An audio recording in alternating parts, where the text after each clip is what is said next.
You've probably lain awake for 2 hours, mind still running, wondering what's wrong with you. Nothing is wrong with you. Your mind is doing exactly what an untrained mind does. The people who find lasting calm didn't silence their thoughts. They learned one thing you were never taught. That's what this video is about. In this video, I'll show you number one, why your mind becomes restless in the first place and why it's not a flaw. It's a design feature you can work with. Number two, the difference between suppressing the mind and actually training it, and why most techniques only give you relief inside the session. Number three, a 5-minute daily practice drawn from Vedic methodology that modern neuroscience now validates, one you can carry into your workday, not just your meditation cushion. Let's get into it. A man named Arjun, not the warrior from the Gita, just a software engineer from Bangalore living in Toronto, came to me after trying everything: apps, breathwork, cold showers, journaling.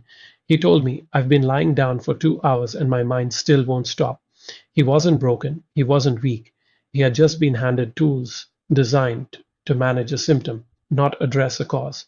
What nobody had told him was why his mind behaved this way at all. Once he understood that, the whole thing shifted. Patanjali, writing in the Yoga Sutras roughly 2000 years ago, named this phenomenon Chitta Vritti. Chitta is the mind stuff, the field of consciousness. Vritti means fluctuation, or more literally, a whirlpool. His opening line after the introductory verse is, Yoga is the cessation of the fluctuations of the mind, not the elimination of the mind, the cessation of the fluctuations. That distinction matters more than almost anything else in this conversation, because the Vedic view, and this is where it diverges sharply from how modern wellness talks about anxiety, is that the mind's tendency to move is not a disorder. It is the mind doing its designed job.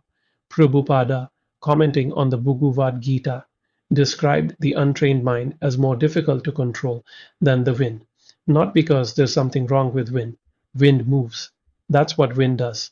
The question is whether you have a structure that channels it, or whether it just scatters everything in its path. Modern neuroscience arrived at the same place from a completely different direction. There's a network in your brain called the default mode network. When you're not focused on a task, this network activates automatically. It generates self-referential thought, replaying the past, simulating the future, rehearsing conversations, constructing narratives about who you are. Researchers initially called it the do nothing network, but that name was wrong. It's not doing nothing. It's doing exactly what it evolved to do: keep you socially oriented, threat aware, and planning ahead. The problem isn't the default mode network. The problem is that most people have never built the competing circuit strong enough to interrupt it on demand. Arjun's 2 hours lying awake weren't a sign of a broken brain. His default mode network was running at full power, with no trained alternative to shift into. The apps gave him temporary relief because they gave the mind something external to follow. The moment the audio stopped, the default mode network came back online. That's why the calm evaporates the moment you stop the video. You borrowed focus from the app. You didn't build it. The Vedic tradition understood this gap 2 millennia before we had brain scans to confirm it. And the prescription was never find a better distraction. It was build the capacity for sustained attention from the inside. That capacity has a name in the Vedic system, dharana. It means holding, not forcing, not suppressing. Holding the mind at a single point of focus the way you'd hold a flame steady in the wind, not by killing the wind, but by creating conditions where the flame can stay lit. People don't understand the power of meditation. I've heard that phrase dozens of times, always from someone who had to convince themselves it works after a string of failed attempts. And the reason it keeps failing for them is almost always the same. They're using the practice as suppression, not training. Suppression looks like this. You sit down, a thought arises, and you treat it like an intruder. You tense up. You try to push it out. The thought gets louder. You get frustrated. You decide you're bad at meditation. You quit. Or you stay white-knuckling through it, and you feel a kind of forced quiet that collapses the moment you stand up. Training looks completely different. A thought arises, and instead of fighting it, you notice it and then you return. That's the entire practice. Notice, return, notice, return. The Bhagavad Gita offers a concept that maps directly onto what cognitive behavioral science now calls transfer of training. Krishna describes the sthita prajna, the person of steady wisdom, and the defining feature of the sthita prajna isn't that they feel no mental disturbance, it's that the disturbance doesn't move them from the center. They've built a stable internal reference point that holds even when the surface of the mind is active. Modern research on attentional training confirms this almost word for word. A 2018 meta analysis covering decades of studies found that sustained attention training is more predictive of life outcomes than IQ, not because it makes you smarter, because it gives you the ability to return to what matters instead of being pulled by whatever is loudest. The key word is return, not arrive, not achieve silence, return. Every time your mind wanders during a practice and you bring it back, you're doing a mental repetition. The same way a bicep curl builds the muscle, not during the hold, but during the return from extension. The wandering is not failure, the wandering is the weight. The return is the rep. Arjun had been treating his wandering thoughts as evidence that he couldn't meditate. When I reframed the wander as the actual training stimulus, something unlocked. He stopped fighting the process and started using it. Within 3 weeks, he was reporting something he hadn't felt in years, a few seconds of genuine spaciousness between a stressful thought and his reaction to it. Not silence, space.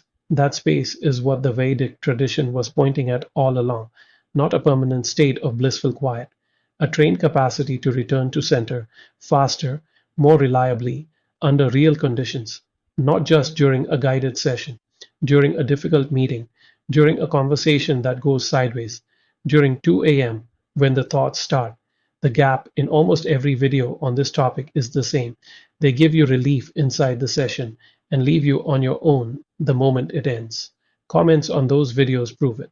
Sometimes it takes me watching this once, sometimes twice, sometimes 3 times. That's not a criticism of those people. That's evidence of a method that works as a crutch, not a training tool. What follows is a 5-minute practice built on the dharana principle. It's not guided audio. It's a structure you internalize so it goes where you go. The practice has 3 phases. Each phase is roughly 90 seconds. Phase 1, anchor, sit or stand. Eyes open or closed, your preference. Choose a single point of focus. Not your breath, that's been done to saturation, and many people find it anxiety inducing to focus on breathing when they're already anxious. Instead, choose a sound in your environment, a fan, traffic outside, rain, one continuous neutral sound. Hold your attention there. When the mind moves, and it will, notice the movement without commentary and return to the sound. That's it. No evaluation, no score. Phase 2, name and release. After 90 seconds on the anchor, shift your attention inward.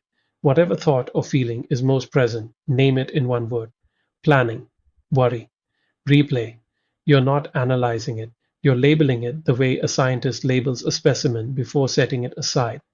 Research from UCLA shows that labeling an emotional state reduces activation in the amygdala, the brain's threat detection center, within seconds. The Vedic tradition called this viveka, discernment, the ability to observe mental content without being absorbed by it. Phase 3, expand. This is the piece that makes the practice portable. After naming what's present, shift your attention to the widest thing you can perceive. If you're inside, it's the whole room. If you're outside, it's the full sky. Don't think about it. Just rest your attention in the widest field available. This activates what neuroscientists call open monitoring, a shift from the narrow, threat-focused attention of the default mode network to a broader, receptive awareness. In Vedic terms, this is the beginning of moving from dharana into dhyana, from holding to flowing. 5 minutes, 90 seconds each phase. You can do this before a difficult call. You can do it in a parked car. You can do it standing in a hallway. The point is not to feel calm during those 5 minutes. The point is to practice the return so many times that your nervous system learns how to do it on its own when the stakes are real. This is what sthita prajna actually looks like in practice, not a monk in a cave.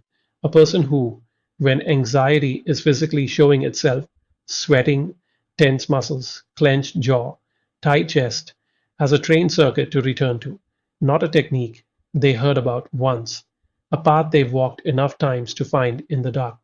The ancient prescription for a restless mind was never stop the mind, it was train it to return. Build the muscle, trust the repetition, and watch the space between stimulus and reaction grow wider one session at a time. That return path is the whole game, but building it alone without knowing where your specific sticking point is can take years of trial and error. If you have tried practices like this on your own and the restlessness keeps coming back the moment life gets hard, the fastest way through that is a real conversation. I offer a free 30-minute consultation call, no pitch, no agenda, just a personal conversation about where you're stuck and what's actually driving it. You'll walk away with a clear next step for your specific situation, whether we ever were together or not. The link to book is in the description at dailymindreset.com consultation. It takes about 2 minutes to schedule. If this way of thinking about the mind is useful to you, subscribe. There's a new video every week and each one builds on the last. Tell me this in the comments. When does your mind feel most restless? Is it late at night, early morning, or right in the middle of the day when you're supposed to be focused?